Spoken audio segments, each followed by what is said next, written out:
Hi, I'm Wanda from Deep South Homestead, and today we have Brittany from Huse Homestead. She's going to teach me how to make soap. I've never made soap before, and just for a heads up, she doesn't have a YouTube channel. She is just a homesteader.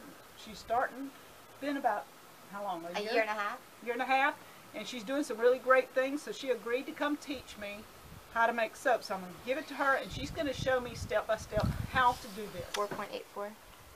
Yes. Right? Mm-hmm. All right. Whoa. All right. Close. We're good. Okay, this. Just wipe. So the vinegar deactivates the lye that's been on your gloves? It deactivates it on like your skin. If it gets on your skin Yeah. and it's starting to burn, you just wipe it with vinegar and it'll stop burning. Okay. Okay. I'm going to keep that handy. Okay, well this is a really simple soap recipe. What you're going to do first is slowly take your lye and pour it in there as you're stirring. The spoon, okay. You're just going to slowly pour it in. This is not the part that This gets will have hot. fumes, yes. This gets hot. So keep my head on. Don't be scared of it. Don't Just slowly. Slowly. Yeah, don't splatter it. And the lye and water, we're doing it outside because there are a lot of fumes and it gets very hot. We're also wearing gloves and glasses to protect our eyes and skin. And then drink it out of here. Get all that lye out of there. And you always put lye to water, never water to lye. Now, if you wanted to do like milk soap or a beer soap, you would have your milk and beer frozen, and then beer you'd also have to It cook. is fuming. It is. Okay. And then also, right now, the water's really cloudy, but when it's finished, it'll go back to clear, and you'll know it's ready. Okay. So I stir this? Yeah, you're just going to until- stir it until the lye is all mixed in with the water. Okay, so we're still having fumes and still cloudy. And just to let you know, we have vinegar and paper towels on the side, just in case the lye does get on our skin. We can wipe it with a paper towel and vinegar to deactivate the lye. Okay, it's starting to clear up. I would recommend to be outside with the water and the lye. With the milk, it doesn't fume as much. I don't know if it's because it's frozen. I make it in the kitchen and it doesn't fume. It doesn't have a smell. Okay. Alright, and then over here we have our lard. This lard is from one of our pigs. And we're going to take this fat and put it into this glass bowl. And this is lard that you guys, did you raise the pig? Actually, Or buy it and then you had it killed? somebody gave us the pig. It was pretty much full grown when they gave it to us. And we killed it and we took its meat and melted all the fat down and rendered. She said this was a really, really big Very fat fatty. content on it. So you can see the color of the lard. You can slowly pour your lye water into your lard. Do I need to be stirring or anything? Yes, you can. Well, you can stir as you go. However you feel comfortable, whatever hand you feel comfortable. Okay. With this? That's fine. Okay. Slowly. Are we having a reaction here? No, it's not going to cause a large reaction. Now, we are making this outside, and it's cold today, so we're hoping it comes to trace and everything works out well. I usually make it in the kitchen where it's a little bit warmer. And explain trace. What does trace mean? Well, you'll see the trace in a little while, and it's basically a thickening of the lard and lye mixture, and it leaves, like when you pick up your spoon, it leaves a line. Okay. So far, no major chemical reactions. Yeah. So now we stir. You're going to stir that. And you can go ahead and use the stick blender. I want to see. And I just And leave it. sometimes you might get a false trace, which I have had before. It's frustrating, but you can work with your soap after it's hardened. So do I have to move it or just? Nope, you're fine. It's going to take a while. You can straighten it up just a little bit because it's going to cause dirt. You can go around if you want a little bit. And is this the point? Is this the point where, if you get it on your skin, it could burn still? It's or is still, it yes. You're okay. still at the point that it can burn. Okay. All right, now it's getting a little bit thicker. It's getting there. You can Just see that it's maybe a minute longer. It's kind of like candy. It's starting to thicken up, so we don't want it candy.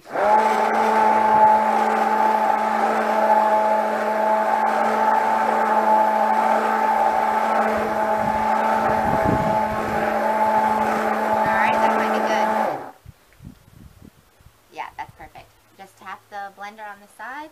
Okay. Get all that. And then this is your essential oil. It's tea tree. Okay, we're doing tea tree oil today. And sometimes, depending on your oil, it can change the consistency of your soap. It might make it trace faster or actually ruin the trace. Just pour it all? Just pour it all in, and then we're going to stir it. Do I need to put the stick blender, or does it matter? Does it look like it's losing some of its trace? It's a little. A little bit. You could put a stick blender just for a few. We don't want it to trace Too fast. Too fast.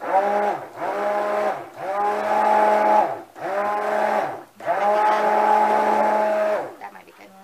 Let's see. Yeah. Okay. Perfect. Now, and then this is just a silicone mold. in a box. And then my husband built a box because you could see it's really flimsy and you need something to hold it up, otherwise your soap does not come out very pretty.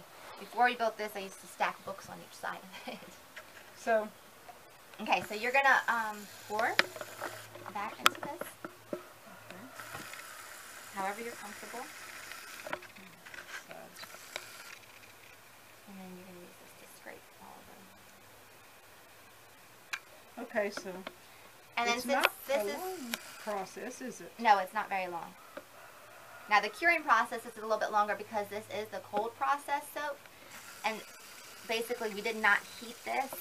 We melted our lard, but we didn't heat it. Like a lot of people use a hot process in a crock pot. This is the cold process, so it will have to cure for about a month, 4 weeks, until you can use it. And the longer you cure it, the longer it will last you. Okay, do we smooth it? Mm-hmm. Now, is the formula that you use today based on the size mold that you have? It is not. It should be. This one actually fits perfectly in the mold. I do have a few formulas with the milk soap that makes a larger batch, and I just end up using maybe a Tupperware lined with a plastic bag for the excess. Okay. And also, if you wanted to ever add any other things like oatmeal or dried herbs, you could sprinkle the dried herbs on now, or if you wanted to do oatmeal, you would do it in the bowl. And then just tap it. And since it's a cold process, let's take my gloves off for a second. Since it's a cold process, since it's a water soap, we do have to cover it to. We have to cover it so it won't. We have to cover it with a towel so it cools slowly. We don't want it to cool quickly because it will cause it to crack. And so we'll wrap it in that blue towel.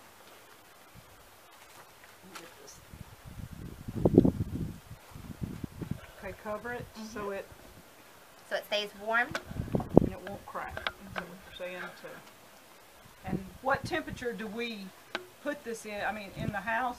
Usually in the house is fine. Okay. Somewhere that you're not going to mess with it. I actually leave it on my kitchen counter covered for 24 hours. It just depends on your environment, how much you use your area. Okay. So. And then all this stuff that has lye and the liquid soap, what you would do is take a paper towel, wipe it all out, throw the paper towels away, and then take the vinegar, wipe it out again to make sure it's deactivated the lye. Then you can wash everything in your dishwasher or hand wash it with soapy water. Good. So I brought a few bars of soap that have already been... Okay, these are... How long have these been? That's cured for a month. Those are milk soap. That's milk soap. It's made with the pig fat, and it's made with milk from our local creamery. Okay. And on top, they have the lavender, dried lavender.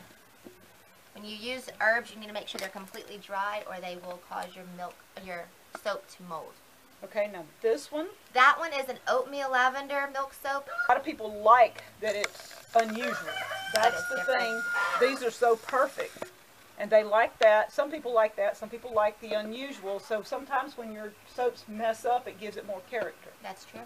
So, And then that's one of the most popular ones is the oatmeal and lavender. A lot of people love the oatmeal and lavender. I do. That's one of my favorites. And this one is pretty much the same ingredients like we made today with the water and the lard and the lye. The smell is a cedar and patchouli oil with our essential oils. And then you can just... I can smell the patchouli. And then you just... Okay, because of the... this part. This has been curing for 24 hours. We don't need to use gloves for this part, really. Okay. That's good. Alright, Mr. Danny made a good point. We rolled up our towel because we did have lye on the towel from the first process, and we don't want to get it on our hands without our gloves on, and we don't want to get it on this bar of soap. So we did move that out of the way. And she explained that in her house, she has certain stations for each step of this.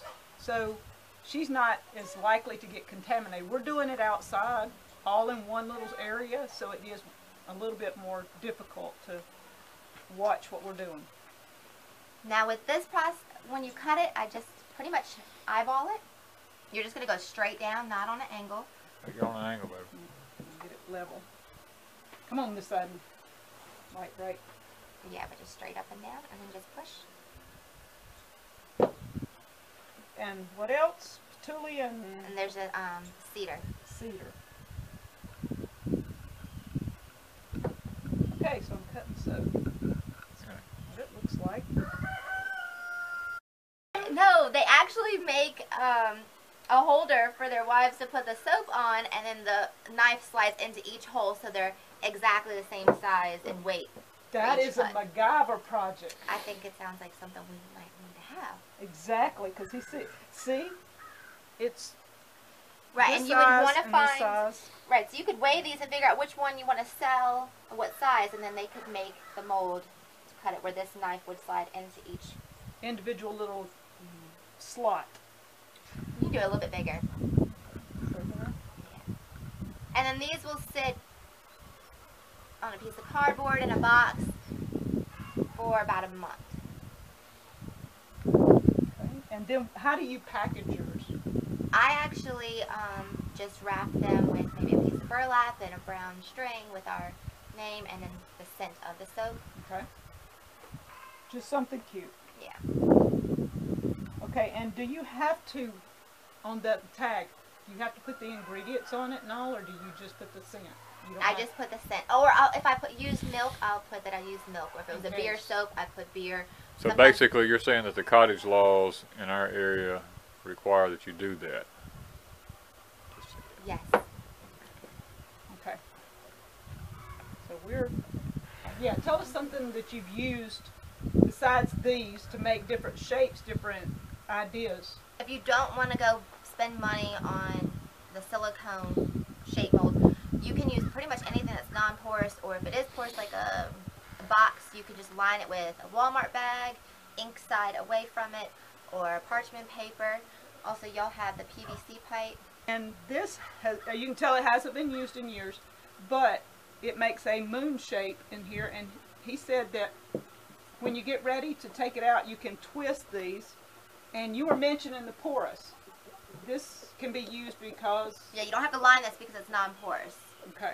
And then also, if you want to go really cheap and not have to make anything, an empty Pringles can works because it has a waxy inside. You pour your soap into it, and then once it's cured after 24 hours of setting up, not curing, you will rip off the can and you have a perfect cylinder of soap that you can then cut.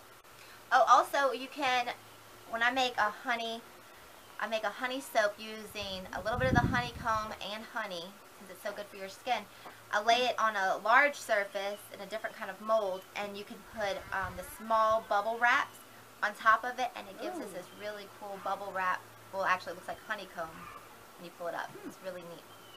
Also with the milk soaps, you can take a stick, since it doesn't have to be covered like this, because it doesn't have to cool as quickly. I mean, it has to cool faster because it has milk in it. You would take a stick and you can make different designs as the trace is getting harder. Okay, and now what is this and how do we do this? This is just felt for needle felting, and basically you take it and you would wrap it around a bar of soap, completely covering it, all angles, tightly, And there's a process where you can run it under hot water and just rub it, and it kind of knots up the felt around it. You would cover the whole thing. And then you leave it to dry for about 24 hours. That's after you've already had a cured soap bar. And you leave it to dry, and then it's basically like a built-on washcloth where you can exfoliate your skin and your bar soap is in there. It also makes your soap last longer being covered in this. And there's some kinds of different colors. These are just a few. I use the earthy colors, but at Hobby Lobby or different stores, they have very bright colors that you can make things for kids. And Okay, so this is another process just to add. just add to your bar soap. And I like that. That's pretty cool. It's fun. So today we've enjoyed having Brittany from Huse Homestead here. So Brittany, thank you for coming today, and we really enjoyed this process. If you did, let us know, and we will put her recipe in the description below. So like, share, and subscribe. See you later. Bye. Thank you.